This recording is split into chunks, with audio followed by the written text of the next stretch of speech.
Est-ce qu'on est la meilleure tribune du championnat? Mais oui, je veux dire qu'on est la meilleure tribune du championnat.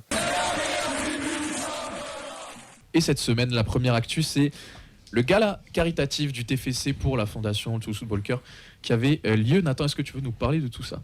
Ouais. Donc ce mercredi avait lieu le gala caritatif du TFC pour la fondation du TFC, le Toulouse Football Club, dans les locaux de la Dépêche. Donc 67 000 € ont été récoltés dans la vente aux enchères. Donc c'est moins que l'an passé, mais c'est toujours important de rappeler les actions de la fondation et les actions qui mènent. Parmi les 230 invités, on a pu voir Niklas Schmidt, qui était de retour, en plus de Mackenzie, Sierro et Rest, ainsi que le coach et certains membres du staff qui étaient répartis à différentes tables pour échanger avec les invités. Côté VIP, on a pu noter la présence de Biflo et Oli, qui participent souvent aux actions du TFC, et aussi de Jeannot Rosséguier. Dans les gros lots, donc, il y avait un déplacement PSG TFC avec les joueurs, et dans l'hôtel du TFC pour une place en loge au parc. Il y avait aussi une immersion, une journée dans la cellule du Mercato pendant l'été. Je sais que ça a fait pas mal de bruit sur le réseau, 67 000 € quand même, c'est pas rien. C'est toujours ça de prix pour le Toulouse Football Club qui multiplie les actions selon l'année, et chaque fois qu'ils font des projets de la sorte, on vous tient au courant dans l'émission. Un petit mot quand même, tu nous as parlé de Niklas Schmidt qui était présent à cette soirée-là. Rémi, je t'ai entendu avant que l'émission démarre. On a vu Niklas Schmidt aussi de retour à Toulouse pour aller voir ses coéquipiers au centre d'entraînement cette semaine. Il a été chaleureusement salué par tout le staff et tous les joueurs. C'est un joueur qui a subi une grosse blessure au mois de janvier. Et la récupération a l'air de bien se passer. Ça faisait plaisir de le revoir quand même, non? Bah oui. Oui. Ouais, clairement, c'est un joueur qui revient. C'est toujours dans une plaisant. saison où de plus en plus de blessés, on est incertain sur l'avenir de plein de gens. Est-ce que Niklas Schmidt, on peut se dire qu'il revient bien et qu'on peut compter sur lui pour l'année prochaine? S'il a vraiment récupéré, qu'il fait une vraie prépa, la question se posera. Pour le coup, par rapport à d'autres. S'il a une porte de sortie cet été, il va partir. Ah, je pense pas. Moi, pour le coup, pour avoir lu Les Violets, qui est un article de ses propos dans un podcast du Werder Bremen, je pense qu'il est vraiment motivé à rester pour le coup. Je pense qu'il a encore une cote un peu sympa du côté de l'Allemagne, donc si jamais il a. S'il y a une porte qui s'en trouve, je le vois partir. Hein. Lui donner sa chance. Parce qu'on l'a jamais vraiment vu à l'heure. Non, on l'a vu. Non, c'est pas vrai ça. La première année, on l'a vu, arrête. Oui, non, mais on a vu beaucoup de joueurs la première année. Quelques bouts de match aussi.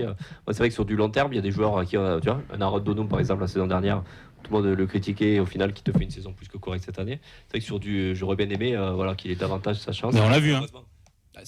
Première année, on l'a vu. Hein. C'était un peu notre troisième milieu dans la hiérarchie cette saison, derrière Siro et Caceres. Derrière, on a bricolé avec Zaïd Sampré, avec Canvo.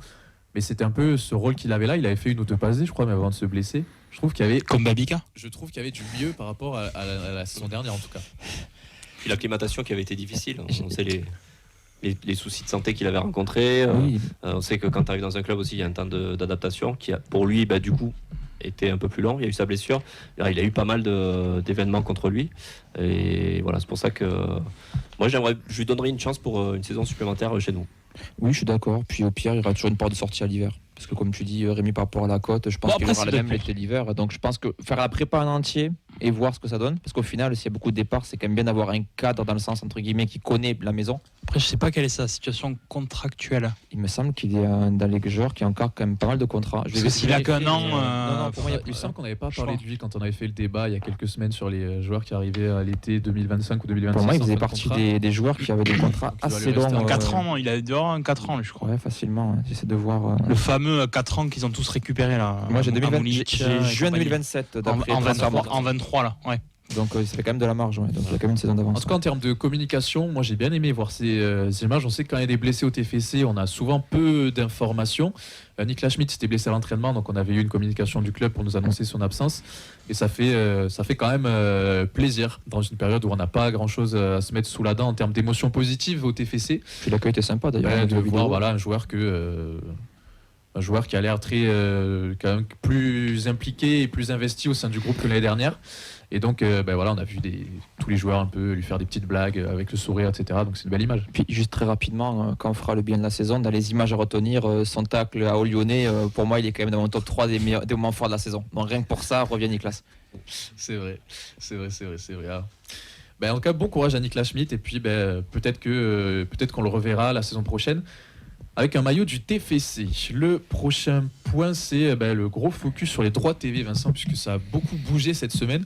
Et il y a des choses qui sont potentiellement un peu en train de s'éclaircir pour ce qui va se passer sur la saison 25-26. Ouais, effectivement, ça fait quand même des semaines qu'on entend parler. Est-ce que DAZN va continuer? Est-ce que DAZN ne va pas continuer? Il y avait aussi est-ce qu'ils vont payer les différentes échéances? Pour résumer un petit peu, ils ne voulaient pas payer leur échéance en avril. La Ligue et ses présidents ont décidé de travailler à une séparation avec DAZN dès la fin de la saison, puisqu'il y avait une clause qui le permettait. Ce que le diffuseur avait l'air de souhaiter entre-temps, la nomination à la tête de LFP Média de Nicolas Taverneau, qui va travailler sur le dossier de création d'une chaîne 100% Ligue 1, a aussi réchauffé les relations avec Canal+. C'est l'ancien président des Girondins et aussi d'M6. Donc forcément, c'est une personne médiatique qui compte. Et donc Canal est revenu aussi dans la course, dans les droits, en proposant la plateforme MyCanal comme outil de diffusion de la chaîne. Son influent patron, Maxime Sada, a même indiqué que pour lui, 15 € serait un prix juste et évoquait même la possibilité de commercialiser à 10 € cette offre aux abonnés Canal+ via le pack sport. Donc c'est qu'il y a même du concret côté Canal qui a été travaillé. Et la LFP et DAZN ont acté aujourd'hui, ce vendredi, donc la fin de leur contentieux. Les deux parties ont trouvé un accord, soit la sortie définitive avec un paiement de DAZN à la Ligue à hauteur de 100 millions d'euros, soit un partenariat technique sur la future chaîne de la Ligue, ce que DAZN d'ailleurs pour le moment souhaiterait. Donc le président de LFP Média a précisé qu'il allait maintenant pouvoir échanger avec plusieurs médias, dont Canal+, diffuseur historique du foot français. D'après RMC qui a beaucoup bossé sur ce dossier-là, plusieurs sources indiquent que la LFP se donne 5 semaines pour négocier et acter une décision finale. DAZN a annoncé qu'il allait payer son échéance d'avril, ce qui va rassurer aussi l'économie du foot français. Et pour tout savoir, je vous invite aussi à voir le replay de l'after-foot de ce jeudi 1er mai qui faisait un très gros point là-dessus.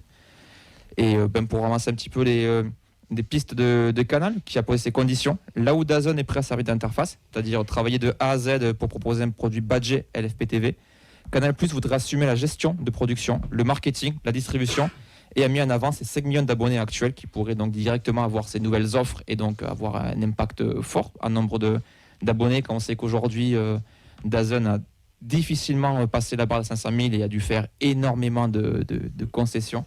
Jusqu'au menu Maxi Best-of. Ouais. Exactement. Elle avait déjà diffusé de distribuer dans le passé le fameux Pass Ligue 1, avec le cas d'Amazon Prime par exemple, qui n'était pas disponible sur la plateforme Canal+. Autre point à prendre en compte, c'est les liens aussi entre Canal+ et beIN Sport, qui détiennent toujours les droits du match de samedi 17h. Donc l'obstacle ultime pour avoir cette chaîne 100% Ligue 1. Donc déjà, petit tour de table rapidement. Est-ce que la fin éventuel DAZN et le retour de Canal+ vous rassure, et aussi le voir qu'il y a eu du travail et même des tarifs avancés par Canal+ vous rassure aussi? Moi, c'est ça qui me... La question du tarif, c'est la grosse question. Le retour de Canal, je pense que c'était ce que beaucoup de gens attendaient dans ce dossier-là. Mais quand on parle de 15 € par mois, c'est pas quelque chose qui me choque du tout, et c'est, je pense, ce qui se rapproche du juste milieu entre tous les acteurs pour arriver à faire quelque chose qui puisse bien rebondir, sans parler d'objectifs faramineux, mais en tout cas donner un peu d'air à tout le monde et éviter qu'on replonge dans un cercle vicieux où il n'y a aucune stabilité, où on se reposera les mêmes questions dans les 12 prochains mois. Je ne sais pas ce que vous en pensez, vous. Le constat d'échec, il était sous nos yeux, donc aussi DAZN qui avait envie de... Je ne sais pas s'ils étaient encore engagés contractuellement avec la Ligue. Techniquement, c'était pour 3 ans. Donc il y avait une clause de sortie qui était en décembre de l'année prochaine, donc qui aurait concerné la saison 2026-2027 pour le coup. Mais il y avait une autre clause qu'ils ont dû trouver derrière les fagots, puisqu'ils parlaient d'une clause de retrait avec le montant de 5 millions qui indiquait. Donc, quelque part, c'est qu'ils ont envie aussi, je pense, de pérenniser en France leur activité. Donc ils seraient ouverts potentiellement à travailler avec Canal qui... peut proposer qu'il y a un nombre d'abonnés assez intéressant pour potentiellement dépasser le nombre de 500 000. Donc forcément, tout avoir sur une seule et même plateforme à un prix relativement correct. Je pense que tout fan de foot aujourd'hui, c'est ce qu'il recherche, parce que je pense que c'est ce qui a couru à la perte, ce qu'on avait connu avec Téléfoot à l'époque, où on a l'impression que la Ligue n'avait pas pris en compte ce sur quoi elle avait merdé. Et on a eu les mêmes difficultés avec DAZN. Donc voilà, avec un tarif globalement attractif pour voilà, du 15 € ou 10 € par mois pour les abonnés Canal. Je pense que c'est le prix du produit. Hein. Voilà ce qui est vendu. Je ne sais pas si les gens seraient prêts à mettre davantage pour regarder de la Ligue 1. Donc voilà, curieux de voir comment les discussions vont évoluer. Puis l'avantage, c'est que, quand on parle de 5 semaines de négociations, c'est que logiquement, avant même d'avoir commencé le mercato, avant même la fin officielle de la saison, on pourra déjà y voir un peu plus clair aussi sur la sauce à laquelle on sera mangé l'année prochaine. 5 semaines, le mercato sera commencé, Vincent? Non, parce qu'il y a avec la Coupe du Monde des clubs, elle commence plus tard. Tu as une première fenêtre de mercato début juin pour les équipes qui font la Coupe du Monde des clubs, et il y a la deuxième qui commence, je crois, 1er juillet. Ah bon? Oui, cette année, c'est sur le 1er juillet, c'est le 30 juin, mais c'est assez tard. J'avais vu ça, j'avais passé ça. Donc au final, c'est pas de suite. Ouais, d'accord. Canal. Je sais pas ce que tu en penses. Nous, on en a parlé plusieurs fois dans l'émission, mais en tant que suiveur du foot français, c'est un sujet qui nous concerne tous. Donc, je sais pas où tu te positionnes. Ouais, absolument. Moi, je suis déjà assez surpris qu'ils aient commencé par aborder le sujet du prix de l'abonnement. Les autres chaînes avaient tendance à parler du nombre d'abonnés et à parler du piratage avant de parler du prix de l'abonnement. Et bon, déjà, ça change un petit peu dans la démarche.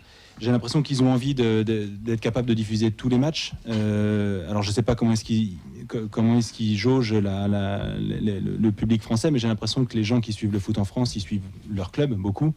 Des gens qui suivent le foot étranger, le foot même d'autres clubs, je ne sais pas si c'est la majorité. Donc voilà, je pense que c'est important d'être capable de diffuser tous les clubs, de diffuser tous les matchs de chaque club en Ligue 1. S'ils arrivent à faire ça à ce tarif-là, le problème du piratage ne se posera pas. C'est assez alléchant. Donc, est-ce que ça ira au bout? On verra. C'est intéressant ce que tu dis sur le... Attends, justement, je vais confirmer que Fred avait raison. Le mercato, il démarre le 16 juin, pour le coup. Voilà. Mais du coup, ça sera quand même dans les 5 semaines de distance. Juste. Donc, on sera juste là. Ouais, juste. Mais je pense qu'ils ont dû calculer exprès, d'ailleurs. Ça me paraît logique. C'est intéressant ce que tu dis sur le fait qu'en Ligue 1, tu suis quand même pas majoritairement ton club. Surtout que depuis les dernières crises économiques, au final, il n'y a plus de grandes stars en Ligue 1. Il n'y a plus comme avant où tu allais regarder le PSG pour ses stars, ou même Marseille, Monaco, tu avais des grands joueurs. Comment? Il y a quand même Désiré Doué et Ousmane Dembélé, deux anciens Rennais. Cette saison, tu regardes le PSG parce qu'ils ont un niveau de jeu qui est ultra plaisant. Quand tu connais le foot. Exactement. Et Brice, tu regardes pas Toulouse pour ses stars? Si, pour Pogba, qui est aussi un ancien Rennais. Bien joli. Je sais pas, vas-y. Ouais. Non, alors, je pense qu'il faut quand même mettre les choses bien au clair. On parle de droits télé, mais là, les droits télé, ça sera terminé. Les droits télé, c'est quand la chaîne arrive, elle donne de l'argent de suite. Là, c'est la Ligue qui va créer sa chaîne. Enfin, si jamais la Ligue crée sa chaîne avec l'appui de Canal ou voilà, tu n'as pas l'argent de suite. Tu l'auras, je pense, en fonction du nombre d'abonnés prévus, si tu les as ou pas. Donc, c'est quand même différent. Rémi, on t'a pas entendu. Après, tu n'as pas plutôt envie de te positionner dans le rôle du spectateur Si. Parce que là, tu te positionnes à la place d'Amien Comoli, donc ou de n'importe quel président. Non, mais c'est pour que les gens ne pensent pas comme toujours. Mais à eux de prévoir le budget. D'ailleurs, c'est ce qu'ils ont dit, la FP, si je dis pas de bêtises. Oui. Ils ont incité les clubs à prévoir un budget pour la saison prochaine sans justement les droits TV. Après, c'est à eux de se débrouiller, les clubs. Non, je me positionne comme notre émission est une émission éducative, quoi. Tout à fait. Et non, après, Canal Plus rime avec football, même s'ils n'avaient plus la Ligue 1, quand on voit comment ils traitent la Ligue des Champions et les Coupes d'Europe, c'est toujours très appréciable et très agréable. Donc ils ont et le rugby effectivement qu'ils ont depuis, et la Formule 1, ils ont quand même des produits, ils ont quand même des produits qui sont vraiment des signatures et qui sont vraiment très bien faits. Donc pour le coup, si effectivement ils récupèrent la production, ça sera rassurant pour le téléspectateur, et j'ai hâte personnellement. C'est vrai qu'il y a un côté, même inconsciemment, il y a un côté confort et retour à la maison. Si c'est rassurant. Canal Plus qui est derrière. Et ce qui me fait dire que je suis d'accord avec Brice quand il parle de la question du piratage qui se poserait peut-être pas, parce que qu'on le veuille ou non, quand c'est estampillé Canal Plus sur du sport, il y a un gage de qualité qui est associé, qui est mise en parallèle avec peu importe le produit que ce soit, sur des sports majeurs, sur des sports mineurs. C'est les seuls, à ma connaissance, en France, qui ont ce truc-là de dire où en fait tu tombes sur un sport que tu connais pas sur Canal+, et l'enrobage et tout ce qui est fait autour, ça peut me brancher et je peux y passer l'après-midi. Je vais dire Eurosport comme autre exemple. On est comme sur d'autres produits, comme comme sur les lecs, le téléphone, tout ça. Voilà, on reste quand même en France ancré sur des choses qui te rassurent, et Canal, ça rassure. Ouais. La qualité, quoi. C'est gage de qualité. Voilà. Et il y a Olivier sur Facebook qui dit « et il y a Paga surtout ». C'est vrai. Et puis avoir tout, la Ligue des Champions, qu'elle régale, quoi. En tout cas, pour celui qui est, en plus, pour le coup, qui fait partie des 5 millions d'abonnés Canal, qu'elle régale de pouvoir tout disposer sans se prendre la tête. Totalement. Puis si tu es déjà abonné par le Pack Sport, donc tu auras Bein, donc forcément tu auras aussi la Ligue 2, ça veut dire que tu as une offre globale de foot. Techniquement, tu es un vrai passionné de foot qui aime dévorer le foot, tu auras l'Angleterre, la Ligue 1, la Ligue 2, le foot féminin, les compétitions européennes. Et oui, les filles. La Coupe de France aussi. Donc forcément, tu as tout rassemblé sur le même bouquet. Nous, en tant que supporters du TEF, on peut avoir les filles aussi, si elles montent. Si elles sont en D1, Exactement. Et l'Europa League dans 2 ans, normalement. Exact. Et la conférence League, déjà pour commencer. Ah, c'est l'année prochaine la conférence League, c'est ça? Oui. Ok, pardon. Chaque chose en son temps. Oui, alors tu devrais faire gaffe, t'as Rémi à côté. Voilà, si t'as pas l'info. J'aime bien le challenge. Dans tous les cas, on verra bien ce qui se passe. Et puis, il y a aussi cette question du match de beIN Sport qui, on ne sait pas encore leur position sur tout ça et s'ils vont accepter de faire le jeu de tous les autres. On aura l'occasion de vous donner les avancées de tout ce dossier, même si je suppose que si vous nous suivez, c'est que vous êtes aussi des fans de foot et que vous suivez ça de très près. Dans tous les cas, le foot français dans une situation un peu compliquée. Puis ça nous concerne tous, cette histoire-là, en espérant qu'on puisse faire la même émission l'année prochaine et se dire que le choix qui a été fait était le bon et qu'on a pu se régaler et voir tous les matchs de notre club préféré. On enchaîne ? Oui, parce que là, du coup, il y a une autre problématique, ce que tu disais justement, Fred, par rapport au coût de production et la redistribution des droits télé qui ne serait plus la même. C'est-à-dire que la LFP, en assumant les coûts de production, propose la diffusion à des opérateurs et à des plateformes qui redistribuent à la Ligue en fonction du nombre d'abonnés aux différents passes, opérateurs, etc. C'est donc une incertitude plus forte d'un côté, mais aussi le début d'un nouveau monde et d'un nouveau modèle économique, avec déjà une première conséquence. La DNCG a demandé au club cette semaine, donc justement lors d'une réunion du conseil d'administration de la LFP, a indiqué à tous les présidents de prévoir des budgets sans intégrer les droits télé, ce qui, d'après le journaliste enquêteur Romain Molina, mettrait hors la loi 40% des clubs pro-français qui pourraient se voir pénalisés par la DNCG avec des amendes, des retraits de points, des encadrements de la masse salariale, des interdictions de recrutement et avec le spectre de la fameuse relégation administrative, le truc qui n'arrive quasiment jamais.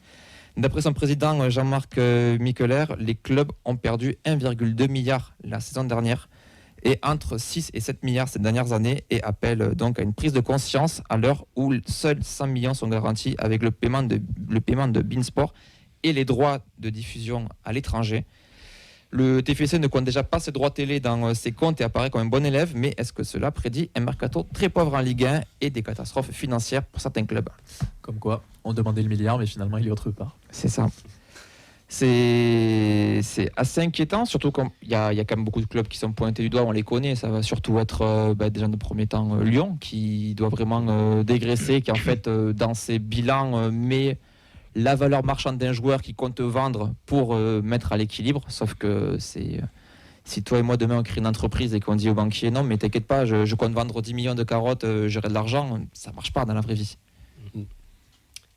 C'est comme ça qu'on jouera la Conférence League, c'est-à-dire tous les autres vont se casser la gueule. Et on sera encore en vie. Ah, j'ai vu des articles, il y a Caen qui dit et si finalement on se maintenait en Ligue 2 grâce aux différentes faillites de clubs. Ah, tu rigoles, mais bon, ça peut arriver aussi. Hein. Je pense qu'ils seront indulgents quand même, la DNCG. Mais est-ce qu'ils ont le choix non, je veux dire, ils sont obligés d'être indulgents. Ils ont le choix. Non, mais tu peux pas mettre 40% des clubs. Mais c'est pour ça. C'est pour ça que je te dis qu'ils seront indulgents. Oui, ils seront indulgents l'an prochain. Il faut voir le mercato prochain. Et... Ils seront indulgents. Même il y aura aucune. Je vois aucun club se faire sanctionner, même s'ils seront sur des déficits. T'as parlé des gros, mais les petits, on va pas atteindre des gros déficits quand même. Si c'est vraiment 40% des clubs pro, ça va être dur d'être sévère et de sanctionner tout le monde et de mettre tout le monde à la panade. Surtout, il va plus rester grand monde. Quel diffuseur télé va pouvoir prendre en charge une Ligue 1, une Ligue 2 où tu auras perdu 40% de tes clubs, dont tes têtes d'affiche, hors les très très gros qui vont bien, mais si t'enlèves un Lyon ou quoi. C'est sûr. Après, si on suit le raisonnement de Molina, non, c'est chaud, moi je pensais, parce qu'il a pris l'exemple de 3-4 clubs en Ligue 1. Il a pris notamment Reims. Oui, il y a Reims, ouais. Lens aussi, non, je crois. Reims, Lens, Montpellier, bon. Oui. Donc Reims qui comptait mettre dans la case droit TV, je crois, 17 ou 18 millions, alors qu'il avait déjà un déficit de moins 36 millions. Donc là, on passe à un déficit de moins 55 millions. Quoi. Avec aucun joueur qui peut partir à ces prix-là. Au bout d'un moment, je sais pas, même si tu veux être indulgent, ça veut dire que tu repousses à l'année prochaine. Quoi. Ça va être... non, je sais pas. Ça va être... les ressources, au bout d'un moment, il faut que tu fais... Et puis il va falloir trouver un autre moyen économique. Est-ce que ça peut être de la grande braderie et Toulouse a récupéré la moitié des grands joueurs de Ligue 1 à moins de 5 millions? Peut-être qu'effectivement, il y aura un nouveau modèle économique. Ouais, mais qui va se mettre... je pense qu'il y aura une période de transition où Mais c'est là où on a... certains clubs vont y laisser... Des grosses plumes. Ouais. Mais pendant des années, certains, ils ont vécu Au-dessus de leurs moyens. Et ils le payent. Moi, je suis désolé, mais un contribuable français à qui il arrive effectivement une perte de salaire, je vais prendre cet exemple-là, et s'il a vécu au-dessus de ses moyens, il est dans la merde. Mais c'est pas moi qui vais pleurer. Et c'est là où c'est rassurant, nous, notre modèle à nous, on n'a pas d'épée de Damoclès au-dessus de la tête. Alors certes, sportivement, ça pourrait être mieux, mais on sait qu'on a un club sain qui est géré quand même financièrement, globalement, correctement. Donc voilà. Et tout le monde n'a pas un Pinot dans son club. Oui, tranquille. Alors, pour le coup, Rennes, c'est vraiment un club à part. On est capable d'acheter 2 équipes en une saison. Ça n'arrive pas partout. Donc, la question des droits télé, c'est vrai que nous, elle ne nous touche pas des masses. On vend bien, on achète mal, mais on achète beaucoup. Et on revend et on rachète. Enfin, c'est un peu n'importe quoi. Dans la Ligue, c'est un peu dur d'avoir un avis là-dedans. Dans la Ligue 1 des survivants à 2, du coup, entre Rennes et Toulouse, on va se régaler. Quoi, 2-3 ans. On joue les titres. Tout le week-end à 0-0. On est aussi comme ça parce qu'on a cette contrainte de savoir qu'on a des actionnaires qui mettront pas la main à la poche, qui s'en foutent un peu du TFC et qui jamais ne mettront la main en portefeuille pour combler des éventuels trous et rentrer aussi dans ce jeu de multipropriété, puisque la question des fameux nouveaux modèles économiques, elle peut aussi s'aborder par ce biais-là qui fait débat depuis des années et des années. Je me demande si ça va pas accélérer ce genre de choses dans des clubs qui peuvent potentiellement être en danger. Les fameux clubs qui sont à vendre depuis des années et des années et qui cherchent des solutions. Donc c'est compliqué comme affaire. Ça nous occupera un petit peu la fin d'année, c'est bien. Ouais, c'est vrai. Il va bien falloir trouver de quoi. Est-ce qu'on est bon sur ce gros sujet, messieurs, ou est-ce qu'on veut rajouter peut-être une dernière chose? Tout est bon.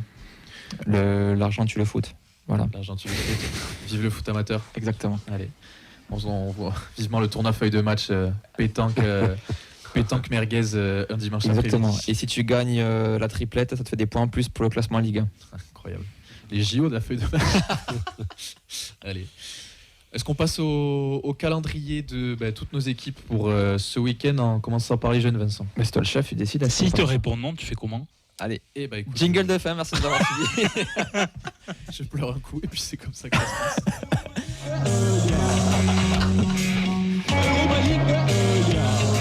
C'est une mutinerie là. Tu vois.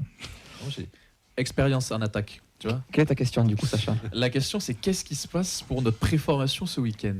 Eh bien la préformation ce week-end a 3 matchs. Il y en a déjà eu un qui a eu lieu, c'était un match en retard ce mercredi. Les 14 ont battu Léguevin 10-0 en match en retard. J'ai vu une toute petite partie du match, j'ai eu de la peine pour les petits Léguevins. Ouais. Ah ouais, c'était dur. Ah, j'en ai vu 4 en 10 minutes, donc ouais, c'était compliqué pour eux. Tu choisis bien tes matchs du terme. Ouais, mais parce que j'étais pas loin, j'ai regardé, parce que j'habite par là-bas, et j'ai regardé, et ça a été dur pour eux. Pourtant, il y avait plein de monde. Par contre, ils ont dû être ravis, les gamins, parce qu'il y avait presque 200 personnes qui regardaient le match. Ah, c'est cool pour les c'est un gros événement, du coup, les gamins. Pas trop bien. Bon, prendre 10-0 et en plus devant 200 personnes. Ouais.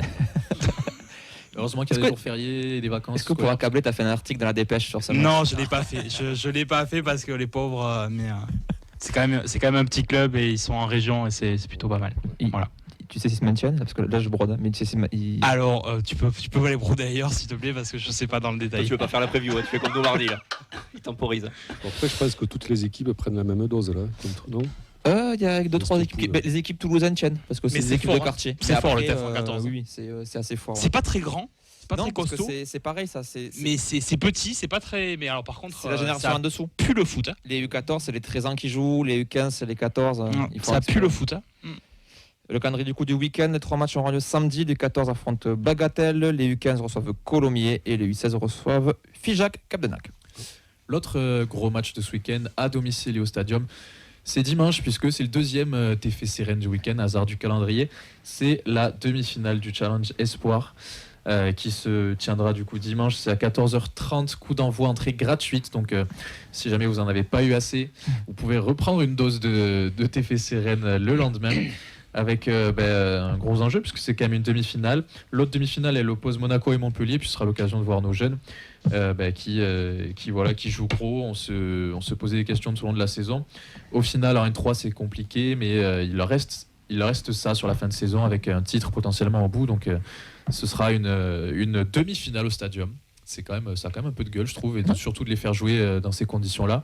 Surtout que tu es à huis clos jusque-là. C'était une compétition qui était à huis clos, donc c'est le premier match officiellement visible, sauf si vous êtes des hooligans et que vous avez grimpé sur le pont du Stadium pour voir sur l'annexe 1, parce que les matchs à huis clos sur l'annexe 1, faudra en parler un jour aussi. C'est vrai. Bon.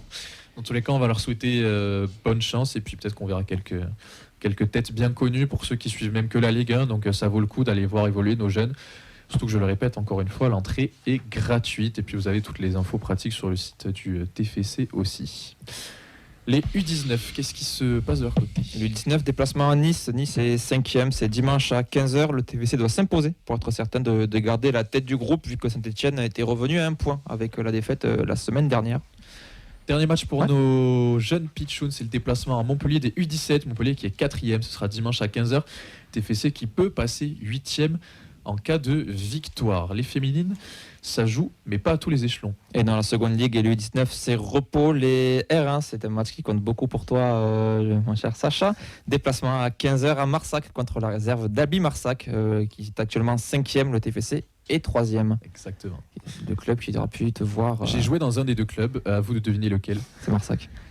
Ah merde, pardon, j'ai spoilé, désolé. Dommage.